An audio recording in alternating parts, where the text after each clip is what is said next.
उस समय की बात है जब भगवान शिव के पास कोई वाहन न था। उन्हें पैदल ही जंगल पर्वत की यात्रा करनी पड़ती थी। एक दिन माँ पार्वती उनसे बोली, आप तो संसार के स्वामी हैं, क्या आपको पैदल यात्रा करना शोभा देता है? शिव जी हंसकर बोले, देवी, हम तो रमते जोगी हैं, हमें वाहन से क्या लेना देना, भला साधु भी कभी सवारी करते हैं? पार्वती ने आंखों में आंसू भरकर कहा, जब आप शरीर पर भस्म लगाकर, बालों की जटा बनाकर, नंगे पांव कांटों भरे पथ पर चलते हैं तो मुझे बहुत दुख होता है। शिव जी ने उन्हें बार बार समझाया, परंतु वह जीत पर अड़ी रही। बिना किसी सुविधा के जंगल में रहना पार्वती को स्वीकार था, परंतु वह शिव जी के लिए सवारी चाहती थी। अब भोले भंडारी चिंतित हुए, भला वाहन किसे बनाए? उन्होंने देवताओं को बुलावा भेजा। नारद मुनि ने सभी देवी देवताओं तक उनका संदेश पहुंचा दिया। अब सभी देवता घबरा गए। उन्होंने सोचा, कहीं हमारे वाहन न ले ले। सभी कोई न कोई बहाना बनाकर अपने अपने महलों में बैठे रहे। यहाँ पार्वती उदास थी। शिव जी ने देखा कि कोई देवता नहीं पहुंचा है। उन्होंने एक हुंकार लगाई तो जंगल के सभी जंगली जानवर आ पहुंचे। शिव जी ने उनसे कहा, तुम्हारी माँ पार्वती चाहती है कि मेरे पास कोई वाहन होना चाहिए। बोलो, कौन बनेगा मेरा वाहन?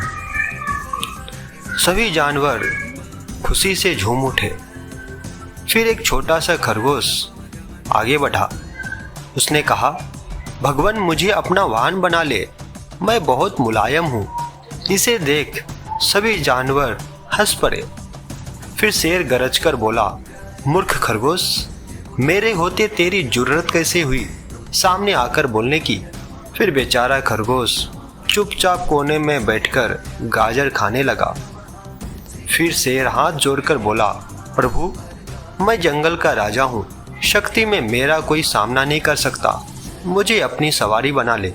उसकी बात समाप्त होने से पहले हाथी बीच में बोल पड़ा। हाथी बोला, मेरे अलावा और कोई इस काम के लिए ठीक नहीं है प्रभु। मैं गर्मी के मौसम में अपनी सूंड में पानी भरकर महादेव को नहलाऊंगा। फिर क्या जंगली सुअर भी किसी से कम था? वह भी अपनी थुथुन हिलाते हुए कहने लगा, शिव जी, मुझे सवारी बना लो, मैं साफ सुथरे रहने की कोशिश करूंगा। कहकर वह अपने शरीर की कीचड़ चाटने लगा।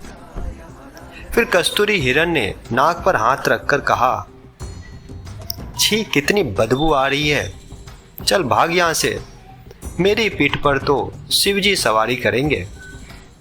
इसी तरह सभी जानवर अपना अपना दावा जताने लगे।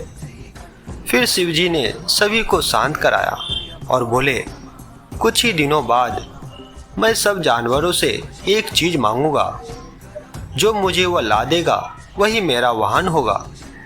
नंदी बैल भी वहीं खड़ा था।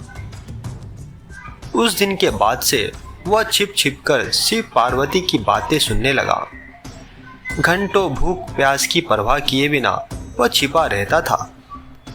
एक दिन उसे पता चल गया कि शिवजी बरसात के मौसम में सूखी लकड़ियों की मांग करेंगे, तो उसने पहले ही सारी तैयारी कर ली।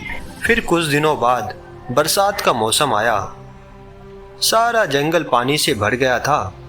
ऐसे में शिवजी ने सूखी लकड़ियों की मांग की तो सभी जानवर एक दूसरे का मुंह ताकने लगे।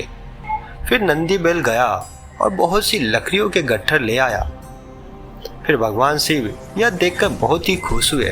वे मन ही मन जानते थे कि नंदी बैल ने उनकी बातें सुनी है, फिर भी उन्होंने नंदी बैल को अपना वाहन चुन लिया। इस प्रकार नंदी बैल भगवान शिव के सवारी बने। फिर सारे जानवर उनकी और माँ पार्वती की जय जयकार करते लौट गए। तो दोस्तों, उम्मीद करता हूँ आपको आज की वीडियो पसंद आया होगा। पसंद आया हो तो इसे लाइक शेयर जरूर कीजिएगा और ऐसे ही ज्ञानवर्धक वीडियोस के लिए आप हमारी इस चैनल को सब्सक्राइब जरूर कीजिएगा। धन्यवाद।